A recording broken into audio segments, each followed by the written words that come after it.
Bueno, buenas tardes a todos. Muchas gracias por la oportunidad de presentar la experiencia que tenemos en el Hospital Casa Cuna dentro del programa de teleasistencia del Gobierno de la Ciudad de Buenos Aires. Y quería empezar justamente, como el programa está dentro de otro programa, empezar un poquito con el contexto.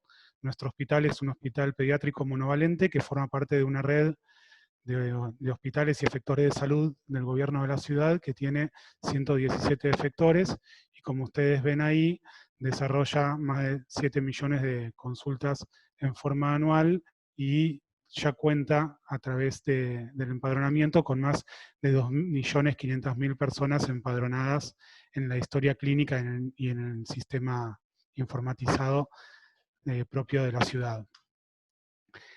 El sistema de informático de la ciudad se denomina SIGEOS y es el sistema de gestión de hospitales. Es un sistema modular que permite tanto la gestión de pacientes como la gestión administrativa, de farmacia, contable, y dentro de él se encuentra la historia integral de salud, que ya está implementada en todos los efectores de primer nivel, y en los efectores de tercer nivel se encuentra implementada en los consultorios externos. Este es el caso de nuestro hospital.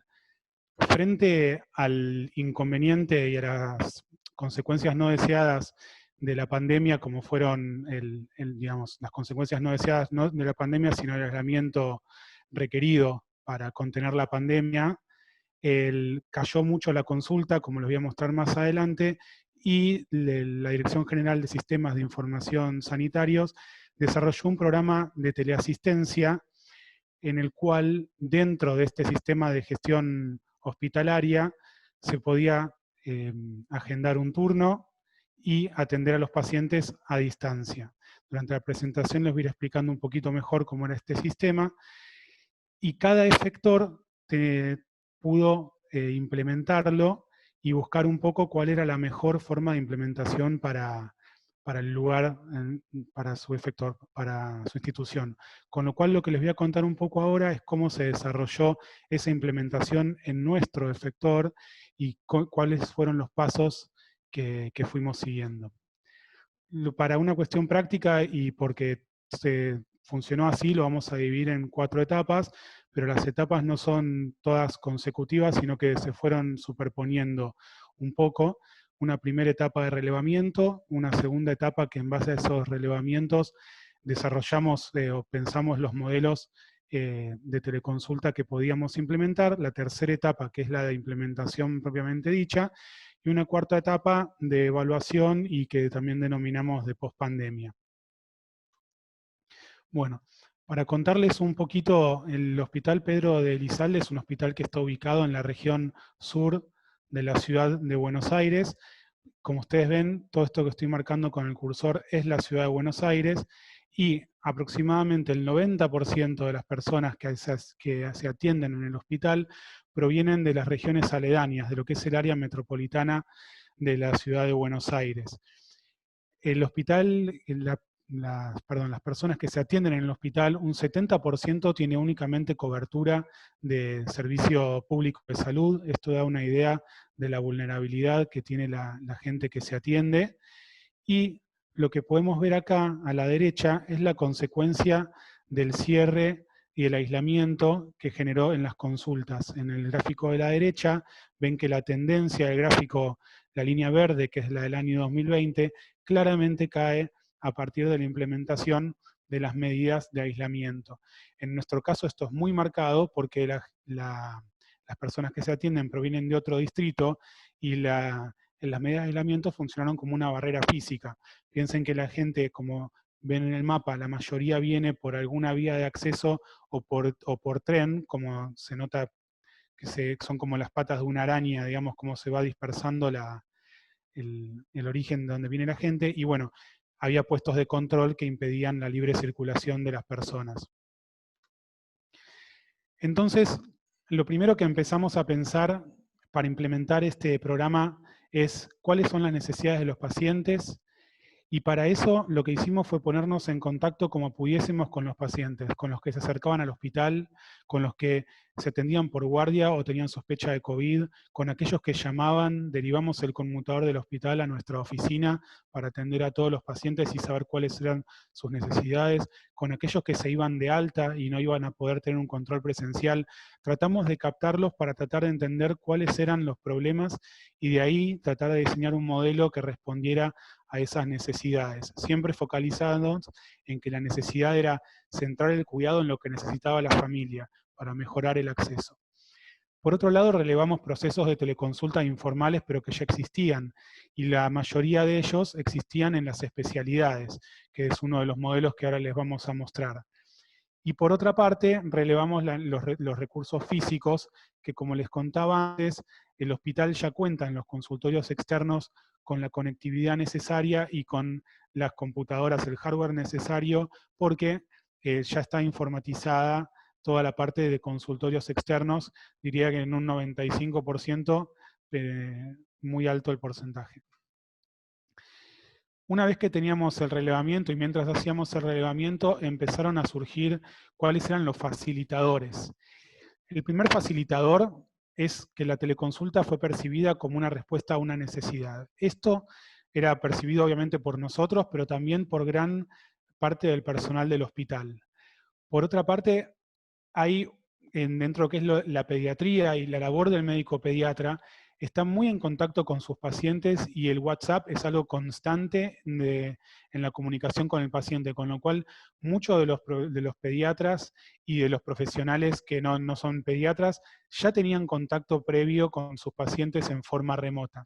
Como les contaba, un facilitador fue la infraestructura tecnológica disponible.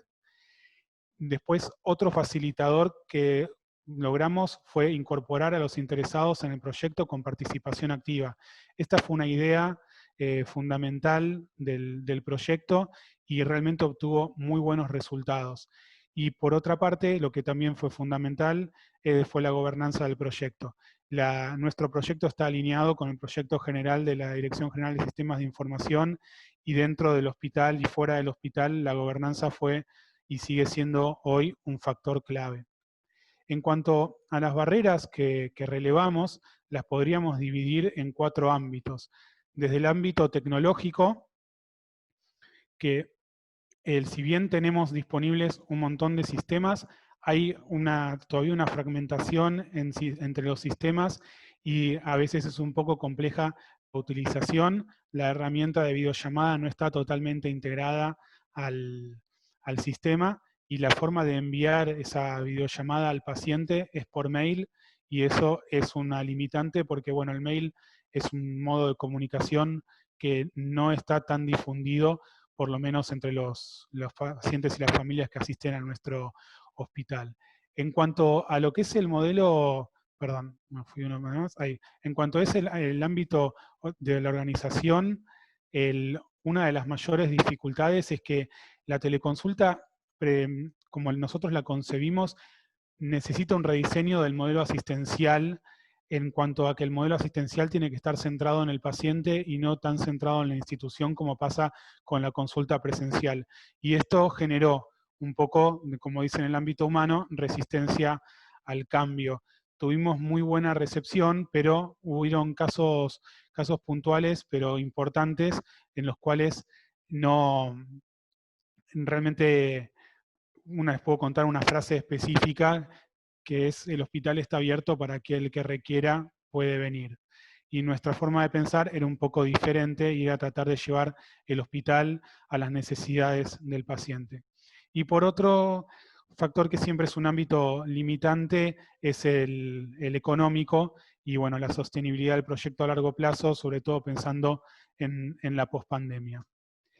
Bien, en base a tratar de representar los flujos de trabajo existentes que habíamos relevado con los interesados y en caso de tener que hacer una modificación en esos flujos de trabajo, consensuarla con los interesados a través de una participación activa, siempre pensando que estos procesos se adecúen a las necesidades de los pacientes y su familia y siempre pensando en la escalabilidad de los modelos, diseñamos los siguientes modelos.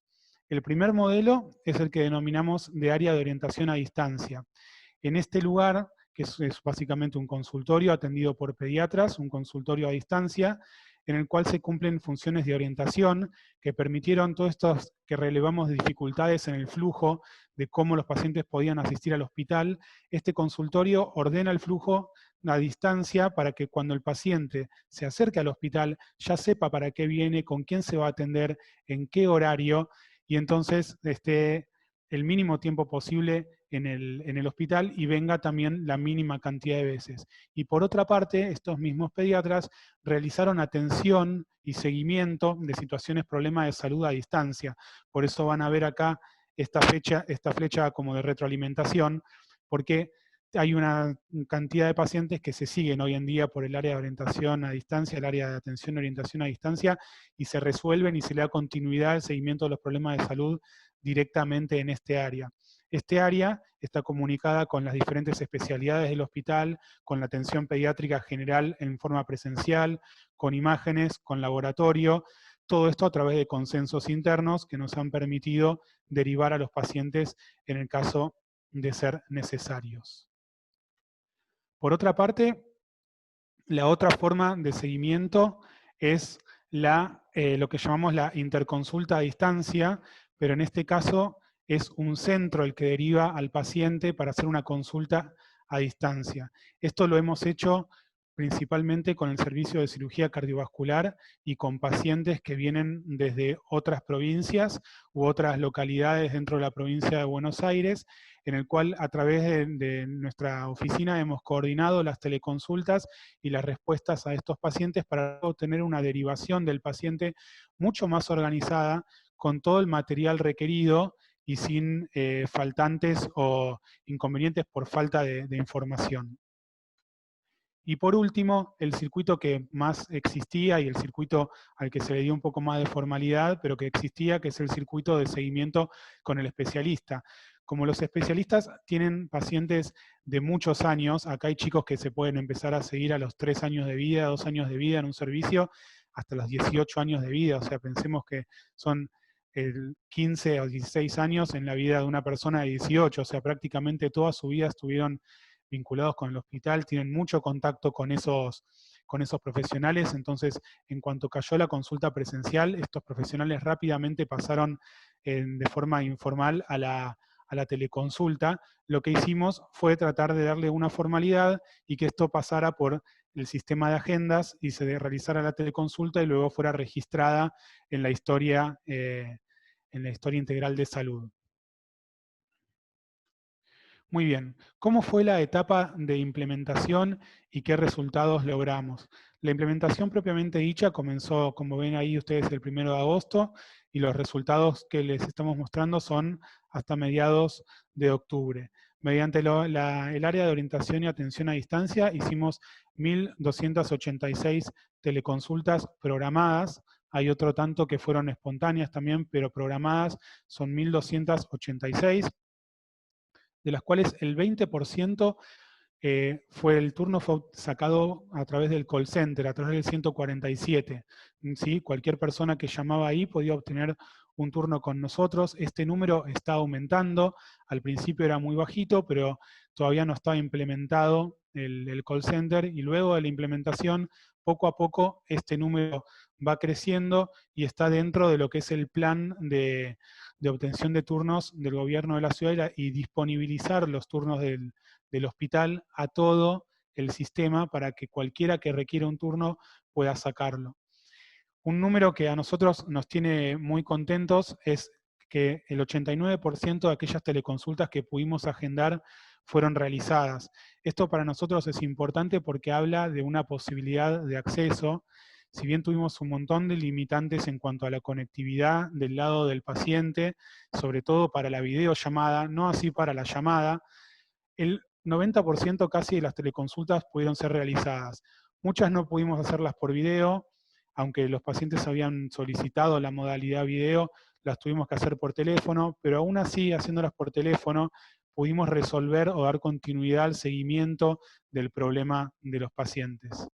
Y eso se destaca en este número, que el 78% 90% de las consultas pudimos resolverlo en la consulta directamente, y no, sin que esto requiriera una consulta presencial. El 23% restante requirió o una consulta presencial o una derivación al especialista. Esto lamentablemente no les puedo decir en qué porcentaje cada una, pero el 78% pudo ser resuelto a distancia.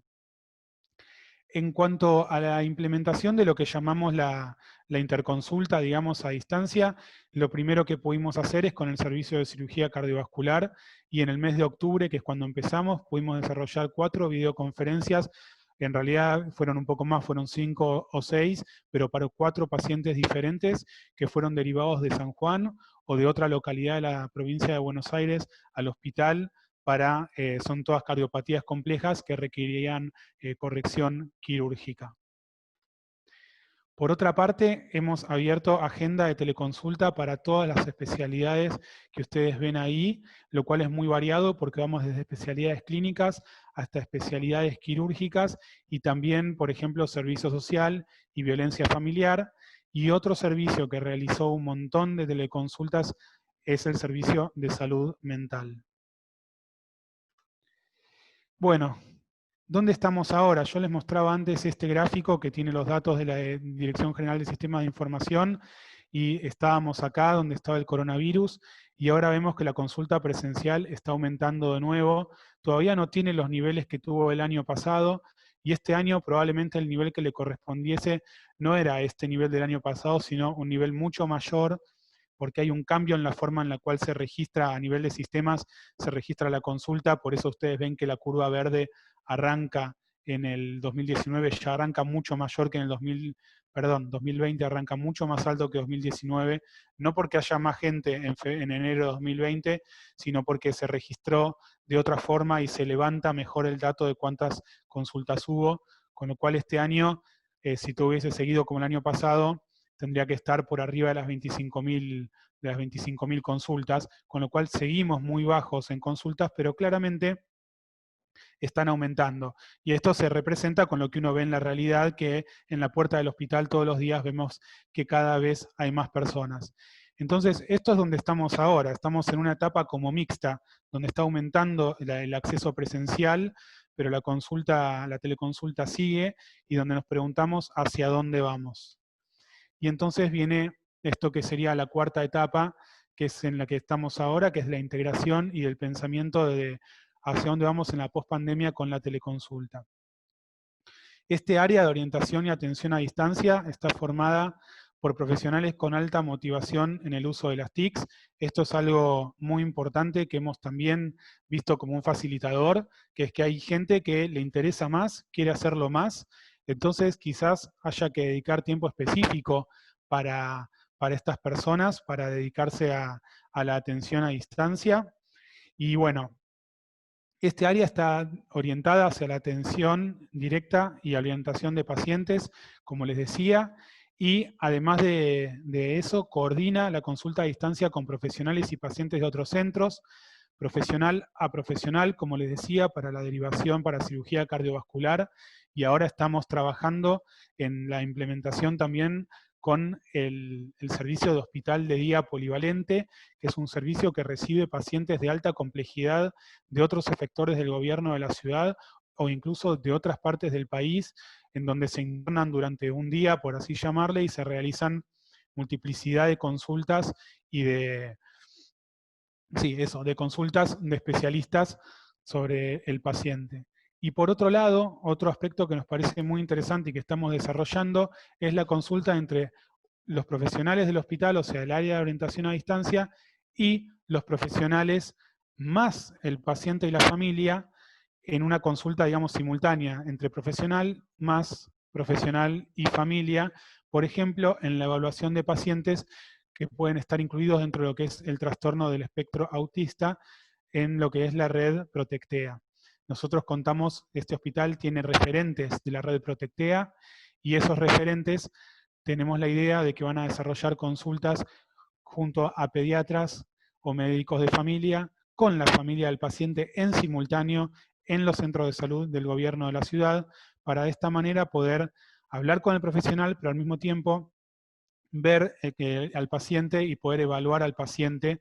En este caso sí, la videollamada va a ser obviamente que indispensable, porque mucho de la evaluación de los trastornos del espectro autista se pueden ver y evaluar por videollamada. Por lo menos una evaluación inicial para que cuando luego sea, si la derivación es requerida, llegue mucho más armada, con mucha más información y se pueda aprovechar mucho más la visita presencial del paciente al hospital. Este área también desarrolló capacitación a profesionales del hospital, tanto el área de atención a distancia como los, ahora después lo van a ver, pero nosotros tenemos personal, implementadores específicos dedicados de la Dirección General de Sistemas que trabajaron también con nosotros y juntos capacitamos y diseñamos un montón de las cosas que se hicieron en este programa. Y por último, en este área, como les decía, diseñó y testeó todos estos nuevos procesos antes de llevarlos a otros servicios. El modelo de seguimiento en las especialidades, nosotros pensamos que necesita un tiempo dedicado a la teleconsulta, es decir, de las agendas que tenían los profesionales en forma presencial, una parte de esa agenda va a tener que ser dedicada a la teleconsulta. Por otro lado, estamos captando referentes de cada servicio para que sean el referente de teleconsulta en ese servicio, que se entrenen con nosotros en el área de orientación a distancia y de esa manera tengamos un referente en cada servicio que nos permita agilizar mucho los procesos. Y por último, les quería contar un poquito de lo que tiene que ver con la evaluación y la mejora continua. Nosotros estamos tratando de desarrollar un modelo predictivo para este porcentaje que tenemos de teleconsultas que son agendadas y perdidas, poder identificarlas previamente, cuáles son las que van a tener mayor riesgo de ser perdidas, y a través de alguna intervención diseñada con tal fin, poder evitarlo, porque entendemos que la pérdida de una teleconsulta agendada es el equivalente al ausentismo en una consulta presencial, es una pérdida de recursos y por lo tanto es una pérdida en el acceso a la salud. Así que esa es una de nuestras áreas en este momento. La otra área que estamos desarrollando y que pensando y que hemos seguido varias de las charlas de estas jornadas, y seguramente Fernando, ¿has recibido algún pedido nuestro para ver qué instrumento usar para evaluar la usabilidad de la teleconsulta desde la perspectiva, sobre todo de los pacientes? Nos interesa de los profesionales también, pero como les decía, por las características específicas de nuestra población, nos interesa mucho poder evaluar la usabilidad desde la perspectiva de ellos. Y lo que sí les puedo contar, que desde la Dirección General de Sistemas en lo que se está trabajando es en integrar la herramienta de videoconsulta a el módulo, a la historia clínica, dentro como un módulo o dentro de la historia clínica, dentro del sistema de gestión de hospitales. Y por otra parte, el inconveniente que tenemos en el envío de la videoconsulta por mail, también se está trabajando para que sea a través de un servicio de mensajería. Y bueno, esta probablemente sea la diapositiva más importante, porque es el agradecimiento primero a todos ustedes por dedicar un tiempo a escucharnos, y el agradecimiento a toda la gente que estuvo y está involucrada en esto, a la Dirección General de Sistemas de Información, a Analia Baum, a María Victoria Giussi, a Denise Levy, que la verdad que, bueno, estamos en contacto permanente con las tres y siempre nos han abierto las puertas y es un gusto trabajar en conjunto. A Joaquín Méndez, a Natalia Figueredo y a Rodrigo Plasencia, que son los implementadores de la Dirección General de Sistemas, con los que trabajamos codo a codo todos los días. A la dirección del hospital, al director médico Javier Indart, a la directora asociada Jacqueline Rokovich, porque sin gobernanza esto es imposible, y ellos fueron los que confiaron en nosotros para desarrollar este proyecto, así que por eso ese voto de confianza les estamos muy agradecidos. A Romina Ledesma, Pablo Domínguez y Agustina Sbruzzi, que ellos son los tres que están en el área de orientación a distancia y son los que le ponen el pecho día a día y son los que están, como yo digo, altamente motivados. Y después, bueno, esto lo hemos coordinado y con Emiliano Gigliotti y quien les habla, Mariano Ibarra, pero sin toda esta gente hubiese sido imposible, así que nuestro agradecimiento para ellos. Y eso es todo.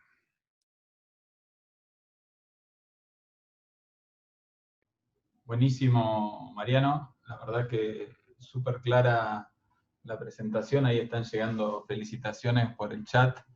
Bueno, parte del equipo de la dirección de Ana, que es Denise. Ayer justamente se puso en contacto una de los, Agustina Brusi, me Agustina, parece, sí. pidió la encuesta, que me imagino que ya se la pasamos, y si no, mandás un mail y la volvemos a conseguir. No hay ningún Ya la problema. estamos trabajando. Buenísimo. La verdad que me quedan, digamos, respecto de digamos, ¿cómo manejan el tema de los referentes? Justo ahí Lucila estaba pensando en la misma pregunta y Lucila la puso en el chat. ¿Tienen algún plan para implementarlo respecto de los referentes en cada área? Y es un tema eso, porque es difícil ver cómo captar. Básicamente tratamos de hacer un censo de motivación. Depende mucho de cómo funciona cada servicio, porque hay servicios que quizás son muy personalistas, quizás es el término, y es difícil que el referente no sea el que dirige el servicio, pero en otros servicios hemos podido tener referentes que quizás no es el que dirige el servicio, pero que está muy motivado para esto. Pero hay que individualizarlo. No, es como, es más que una cuestión de, es un censo, te diría eso, de motivacional y de cómo hemos tenido respuestas o gente que directamente se ha comunicado con nosotros. Y eso ya nosotros lo evaluamos como, uno tira un poco la caña para pescar, ¿no? La red, y después ves que hay gente que quiere y eso ya lo tomamos en general, se toman como referentes. Excelente. Y acá Guillermina pregunta, ¿cuánto de este modelo se está usando en otros hospitales del gobierno de la Ciudad Autónoma de Buenos Aires? Bueno, no, exactamente en cuántos no se los puedo decir, pero sí el programa ha realizado en todo el gobierno de la Ciudad de Buenos Aires más de 85.000 teleconsultas y tiene diferentes grados digamos, de implementación. Eso sí, pero y eso es lo que les puedo dar a nivel, digamos, general del sistema. Buenísimo.